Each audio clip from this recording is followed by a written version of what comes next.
Déjà peut-être repérer les signes avant-coureurs, c'est-à-dire se rendre compte que avant chaque conflit, généralement, il y a une situation observable. Un collègue, par exemple, qui ne donne plus signe de vie à l'heure du lunch de midi. Le ton d'un mail un peu sec qu'on reçoit d'une personne qui, en général, est plutôt très agréable et pose beaucoup de questions sur le bien-être dans son email.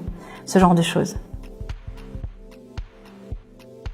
On doit oser communiquer, on doit oser déjà aller vers la personne ou vers le groupe ou l'équipe qui a le symptôme pour poser des questions et demander qu'est-ce qui se passe. Par exemple, ça fait quelques semaines que Nicolas, le collègue de la compta, ne partage plus le café du matin. Le mieux serait d'aller voir Nicolas et lui dire écoute Nicolas, tu ne viens plus avec nous, ça c'est factuel, c'est rationnel.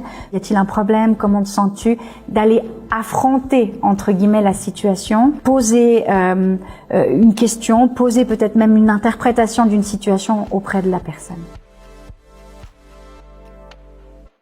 Notre pouvoir nous appartient, le pouvoir de l'autre lui appartient, comme on dit. Donc si une personne ne souhaite absolument pas communiquer, ça risque d'être compliqué. On peut faire intervenir une tierce personne, on peut faire intervenir la hiérarchie, mais ça va devenir compliqué. Logiquement, l'idée de la résolution d'un conflit, c'est très souvent en lien avec la communication et en lien avec le fait que chacun se sent responsable de l'envie de faire évoluer le conflit vers une solution positive. Le compromis, au final, c'est permettre à deux personnes d'être moyennement satisfaits.